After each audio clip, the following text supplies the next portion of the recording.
Hey everybody, welcome.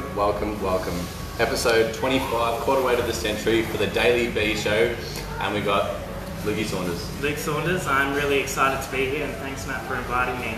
My absolute pleasure. So guys, me and Luke were almost going to go overtime because we were just having such a great conversation, and we've just chucked on the camera mid-combo, okay? So basically, you tell Luke, I asked Luke what it is, the message that he wants to deliver and sort of get out there, and yeah. Look guys, I'm really excited to be here, and I spoke to Matt just before briefly about what my message was going to be, and I was able to articulate it into one really small, succinct message, and it was about breaking down stigma and breaking down barriers around mental health. I've had lived experience. I'm currently in a facility for stress-induced psychosis. I broke him out. I'm just on leave, so hopefully you get me back. I've also suffered from some anxiety and depression, so just to be open and honest, I'm really nervous at the moment.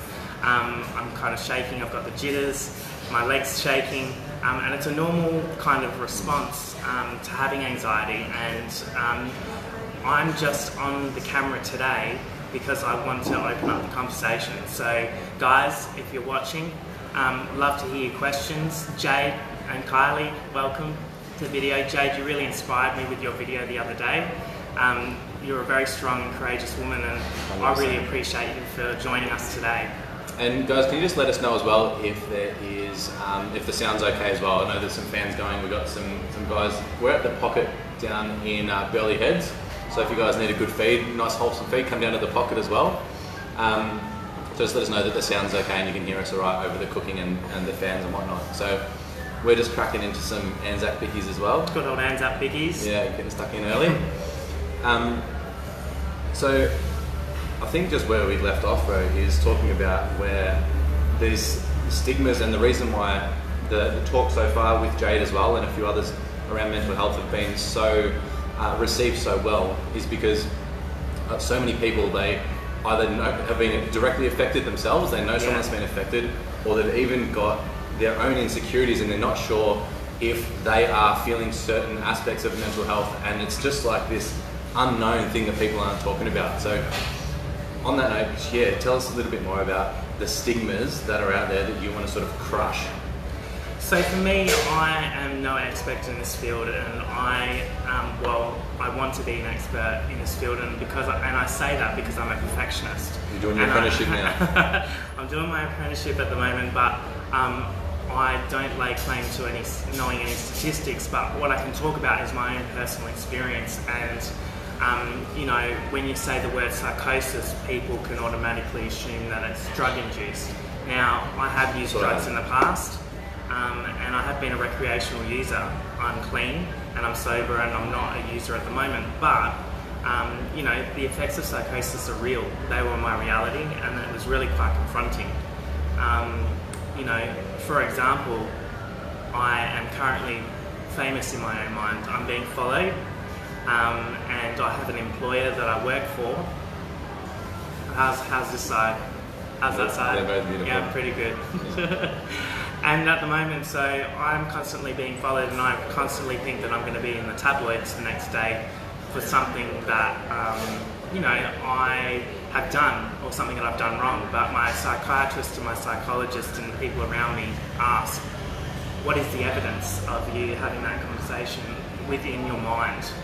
What is the evidence of that happening? And I guess the only evidence that I have to is that I've been pushing myself forward and doing these videos. So yeah, the stigma around it is that people just assume as soon as you say mental health that you are less than. And I'm here to say today that you're actually not, and that you're not alone, and that there's a lot of people going through these same scenarios as what I am. With my anxiety at the moment, you can see that I'm stuttering and I'm stumbling my words and I'm struggling to communicate. That is an effect of my anxiety at the moment, is that I am struggling to communicate what my thoughts and my feelings are and to articulate it for you. So it's about taking a short breath, just meditating and taking some time to think about what you're trying to say. and you feel that tension, like it's like built up here, and right around your heart. Yeah. I don't get as anxious as what I used to, and got a lot of like breathing techniques, a lot of things that I can use to now just really calm my nerves. But I can, you can feel it, and you guys can see it as well with him, and it is just. It's just an extreme example, and it's not even that extreme because you're really well composed and you can still articulate yourself, and you've been working on this and obviously got some tools to manage it as well.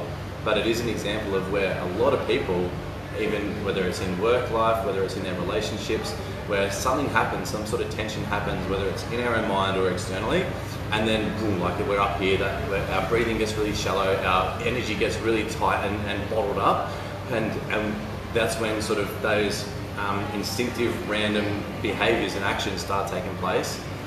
But then, talk to us about going from, actually start from the start, like what brought this whole episode on and that experience coming into this. So, to start off, guys, I just wanted to talk to you about my own mindset around mental health. I used to be one of the people that would constantly say that mental health is only a mindset and you could always talk yourself out of it. So untrue. Me too. So untrue. Depressed? Isn't that just being sad? Why don't you just fucking go do something fun? Let's cheer up. Yeah. Anxious? Get over it. You can get over your moods and your abilities. But for me, my body was broken this year. I was in a place where I was unable to function as a human being, and it was really quite scary. So I've been in banking and finance, and I've been in management roles for over 10 years, but in management roles from the age of 23. I'm now 30, and they're quite stressful jobs. The banking industry is really changing quite quickly due to artificial intelligence. It's one of the largest suicide, in one of the top leading industries for suicide as well. Really? Banking, yeah. I did not know that, but that's really, I can see how it can be affected. I saw a chiropractor actually only 6 months ago, and they did a test on my stress levels, or the hormones that were streaming through my bodies, and I had the same levels as a child that has ADHD. So can you imagine your body being in fight or flight mode constantly? That can cause inflammation within your body, and so my heart is constantly coursing through my veins this adrenaline. So I'm constantly feeling like I'm in danger and something's going to happen to me. Now I can see how the link now with my rational brain, that if my body was in that fight or flight mode for so long, that's what my body has become conditioned to, and now that's what my body is used to. But it's come to a point where physiology or physically, I'm unable to take that any longer. So from there, I actually started to have a stress-induced manic episode while at work, and what that means is that I was answering phones that wasn't ringing. I was muttering to myself and seeing people and talking to customers that weren't there. It means that I had really huge mood swings, and I really appreciate the staff that I work with. Guys, if you are watching, you guys are very special to me, and I miss you a lot. I love you guys. They're really special, they're really good. Thanks guys. Just had to take a second there, because that's really started to affect me a bit. It is the people around that make a massive difference. Definitely. Every single person that was there for me during my episode and my process was, you will never forget the people that have been there for you in those moments, because that's when people's true colours come out. Anyone can put on a smile and be friendly and be nice and have a drink with you when things are all going rosy, but when shit hits the fan, that's when fucking people step up. People either step up or they step back. So like the Japanese art of I think it's kintsugi.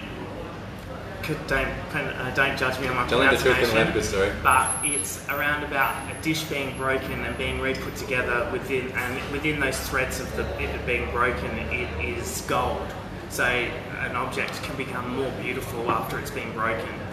And for me, I have really risen from the ashes from this, because I've decided that I'm going to change my lifestyle. and that I'm going to live my life by design, and I'm a much more positive person than I have been for years. And I'm going to be changing my life, and 2019 is going to be my year. Bang on. But let's go back to a little bit for the story, because I just wanted to talk about that psychosis being my reality. So for me, those customers were real, those phone calls were real, those moments within the bank and outside of the bank. For example, I'll let you know, I was watching a TV show. It was a film from the 1960s. I was sitting in the lounge room with my aunt, and it was about models being killed because they were on diet pills. Now, not many of you know, but I'm an ambassador for a supplement company. I call it the Pink Drink. If you want to know more, you can DM me. I'm really passionate about it because it's linking to the gut health. But basically, I thought that movie was about me. I went and saw The Star Is Born a couple of days ago. It was last week. I thought that I was Lady Gaga, and and then I thought I was, no, I'm not. Actually, I'm Mr. Cooper, Brad Cooper. Alcoholism, narcissism, the not being true to yourself and not being authentic. That all feeds into that paranoia I was talking about, and that disturbed reality that I'm a celebrity and I'm being followed. Now, it sounds really strange and weird, and it sounds really narcissistic, and you think, well, that's a godlike complex. And if you think back into the 80s when people had psychosis, it's a projection of what's out there in social media and culture. There was the Jesus complex for many, many, many years, and now we have a society that's around being a celebrity, being the next Kardashian. And so, that's a mirror reflection of what's in my reality, is that I'm scared of being a celebrity and scared of what might be portrayed about me. Yeah. Now, that was my initial break into being mentally unwell. Having anxiety and depression has been something that I've understood later. Now, I display manic episodes where I'm on a really big high, so today I'm feeling really great, but tomorrow I could crash and I could be incredibly low. And it has some really good side effects, like you do a lot of online shopping sometimes, spend a lot of money, fill the void in your life. Christmas in September. Well, yeah, Christmas for me. None of my family is getting any presents. It's all shopping for me so far. And then depression, and then with anxiety, things like this, I've now realised that stress is not a normal thing. Where our bodies are not built to endure so much stress and on an ongoing basis. Yeah, it's not normal with that repetition, like that ongoing moment by moment. It's like that, like you said, that fight or flight. Like a gazelle gets chased by a lion, it freaks out, it runs away, and then after a while it shakes it off, gets the stress out of its body, and it goes back to grazing, and it's gone. Like that stress is gone. But humans have this ability to think back of stuff in the past that has happened, or freak out of what hasn't happened in the future, and our body and our subconscious doesn't know the difference between what's actually happening and what's in our mind. And so if we take our mind backwards or forwards in those spaces, we freak out, and that's how our body starts creating these chemicals of that fight or flight, and then it freaks out, and then when we get into this repetition of that, it gets more frequent until it gets to that point and boom, it breaks. Yeah. I completely get where you're coming from, and it really resonates with me. And now that I'm educating myself, I'm currently in what I call a retreat. It's fantastic. I'm actually in a medical ward up here in Queensland at Currumbin Clinic. It's surrounded by Currumbin Wildlife Sanctuary. It's a really special place. It's a couple of 100 metres away from the beach. Me growing up on Kangaroo Island, I have this real affinity to being in nature and near the beach. And it's funny I say that, because if my family are watching, I was never an outside or outdoor kind of kid, but now I really yearn to be within that environment again, to get in touch with it. Feeling bare feet on the grass or on the sand is an incredible grounding feeling, and now I'm learning through my time at the facility techniques to actually deal with these. So it's grounding, It's making sure that you're connected with the earth, and when you're feeling anxiety and you're feeling overwhelmed and you're feeling like you can't escape and you're in a sinkhole, it's about grounding yourself. Even sitting within a chair, having that breathing technique. Breathing's huge. I think I need to breathe actually at the moment. I'm carrying that tension right in my chest now and I need to take a breath. Yeah. And then obviously understanding about depression was ruminating about something that's happened in the past. So for me, I haven't had what I would deem as traumas in my life. Maybe medically they could be deemed as trauma. However, so with trauma though, like I think a lot of people, and this is where I got a little bit confused, because I felt like I had a pretty chilled out, happy little childhood, right? But a trauma to someone can be raped, pillaged and plundered, and they've always got these big stories, and that's what we think of, that was a very traumatic experience. But for the little boy who drew a picture and took it to dad to show him, and dad said, look, I don't have time I'll look at it later, son. So that tiny little thing could have been traumatic enough to create a belief system, create a pathway in our brain, and that is the trauma, and that's the real thing for that person. So too often, and I was guilty of it as well, and this is what I'm helping my clients realize, is that trauma isn't necessarily being raped, pillaged and plundered. Your trauma is equally as much yours as what anyone else is theirs, and it's about just identifying and appreciating and feeling and experiencing that. Yeah. Because I guess where it comes from is you having those experiences, that's what makes you. And that's your personality, that's your values, that's your beliefs, and that comes ingrained in how you act within society. And when you're ruminating on the past, that's when you're dwelling on something that's out of your control.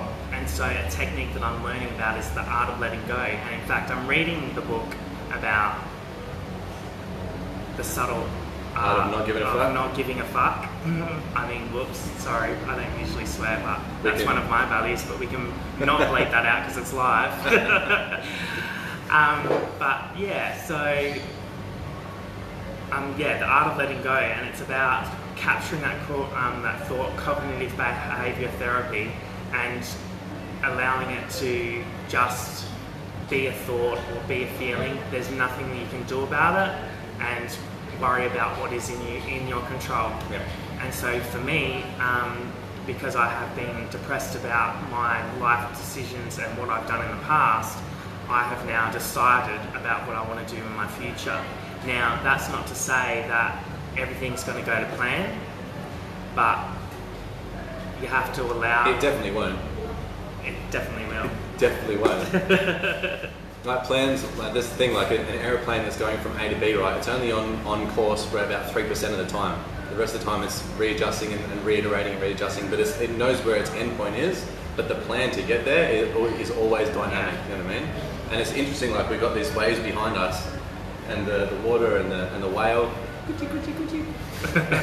and that's what thoughts are, guys. Thoughts are just waves and energies, and we are not our thoughts.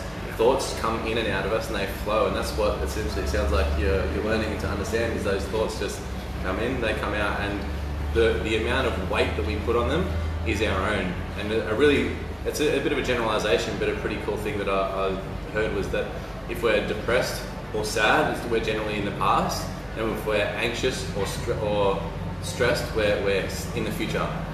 And so it's just that letting go is essentially living in the moment, in the present, breathing into where you are, and just really like allowing yourself to experience everything that you got and everything you are right here, right now.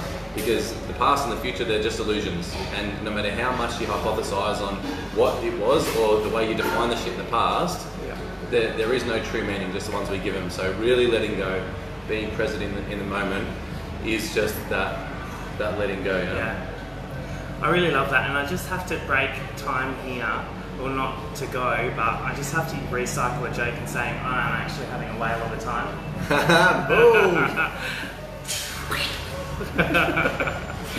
This is really fun, guys. I'm having the best time. And do you guys have any questions? Everyone's been really engaged today, so thank you guys, giving us a lot of love. Trauma looks different to everyone. It really does, guys. Hey, Casey, thanks for jumping on. That's how I feel at the beach. Yeah, getting grounded. That's another thing with I think there's the earth healers that you want to go and just soak up the energy of the earth, whether it's be at the beach, in the bush, whatever it is, just get in touch with nature. Everyone needs to be doing that. Yeah. The sunshine as well. Actually, it was interesting that you were talking about spirituality before. So this Matty B's on a bit of a journey with his own spirituality. Did you want to talk about your journey with being spiritual and your mental health journey? Yeah, one of the things that has come up, I've noticed looking back on my mental health times and experience is it's sort of like, now that I'm getting a little bit more of an understanding of who I am, the bigger picture, I can see the things that it was trying to show me back then. And so, for example, one of my hallucinations that I was experiencing before going into the psych ward was that I was watching when you've got the politics in the House of Representatives and they're all there having their arguments. I was watching that late one night, and they were all talking directly to me. They were literally speaking through the television to me and telling me all this sort of stuff. I'm like, this is freaking me out. I'm just going to turn this off. I turn the radio on, and then they're like, you can't get away from us, Matt. Like, we're literally talking to you right now. And so I'd flick the receiver to try and change a channel, and then it goes, and then just tune in by itself to people talking to me again.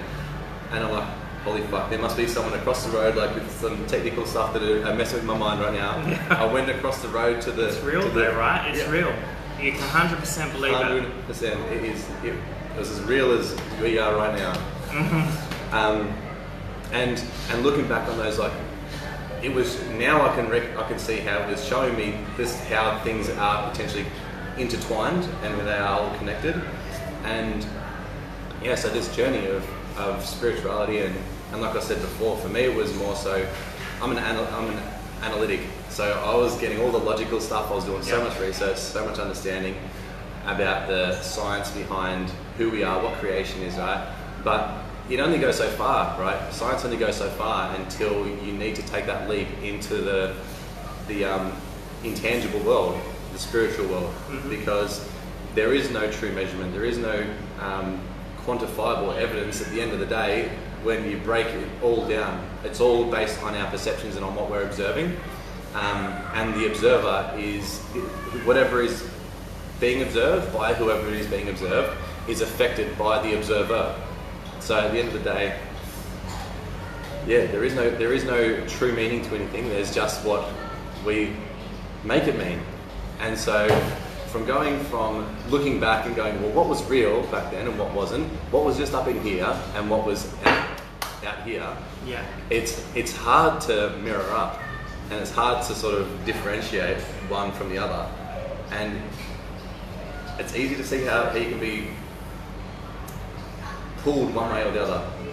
And like you were saying, do I go, this is just a manifestation of what is actually needing to happen, or am I in a psychosis where this Western medicine is telling me that everything's wrong, and my model of reality where the phone apparently didn't ring, which it didn't to everyone else, but it did to me, right? Yeah. So your perception is your reality, and that's been one of my favourite sayings, that even as a bank manager, people's perception is their reality. And we had a really great question come in just then by Jade. Jade, thank you for sending that in.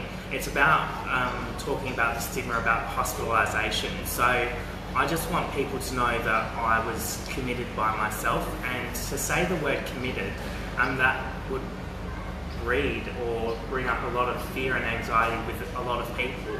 Yeah. But basically what I mean by committed is I'm getting the help that I need from the health professionals and the best team available on a 24/7 round-the-clock availability.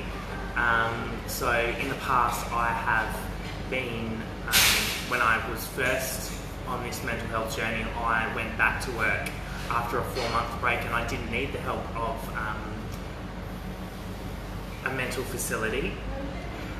However, I had only been back for a couple of weeks before I was actually in a state of psychosis again, stress-induced again. So when I talk about being at a hospital, it's like going to hospital for your normal ailments, your physical ailments, you've got your nurses, your registered nurses, you've got your psychologist team, and they're there to help you and support you 24/7, and I think that's what's really important. Also, while I'm in hospital, it's giving me course treatments, workshops in mindfulness. That's Western and Eastern mindfulness, and psychology workshops. So when I talk about CBT, models or ABC models, or all these acronyms that I can go through and talk about, for dealing with mental health, these workshops are giving me a toolkit so that when it does become my reality again, that I don't get to the state where I am talking and babbling to people and, feeling like I am crazy. Yeah. And I don't say the word crazy very lightly. And because you're not crazy and you're not alone, and if you need the help, don't hesitate to ask the question. I'm actually here, thankfully, by the grace of my private health cover. All I had to pay was my excess, and at the time that I was wanting to admit myself, I actually wasn't covered for psychology. And what the government has done recently is waived the waiting period and will give you a one-time and lifetime waiver on your private health insurance so that you can get the help that you're needing. So to give you an example, my excess was only $500. I paid for my flight up to here, and I'm in a beautiful hospital. That's what it is. It's a hospital, it's a clinic, which I call a retreat. And you can research all of these things on the internet. If you went to Byron Bay and went to an addictions or mental health and anxiety, and you can go to all those workshops, $50,000, $40,000, $20,000, whatever you wanted to pay there. It's accessible, and it's there for the everyday Australian, and it's about asking the question, and it's about getting the help you need. So first of all, it's about going to your GP, having an open and honest conversation. Second of all, it's talking to a psychologist about your mindset. And third of all, it's employing a psychiatrist if that's the course of action that you decide that you want to take. I am on medication because my mind and my body is currently what I would deem a little bit broken, and it needs a little bit of support. However, there are other techniques to taking medication as well, and that's obviously you. And thanks Camera Fame for telling us to breathe, because I really need to breathe.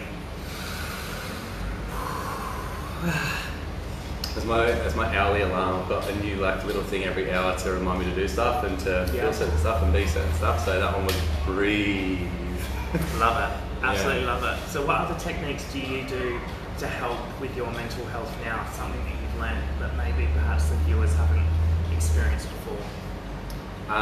One of the things that came up just then was when you said you feel broken, is that I hold the presupposition that no one is broken.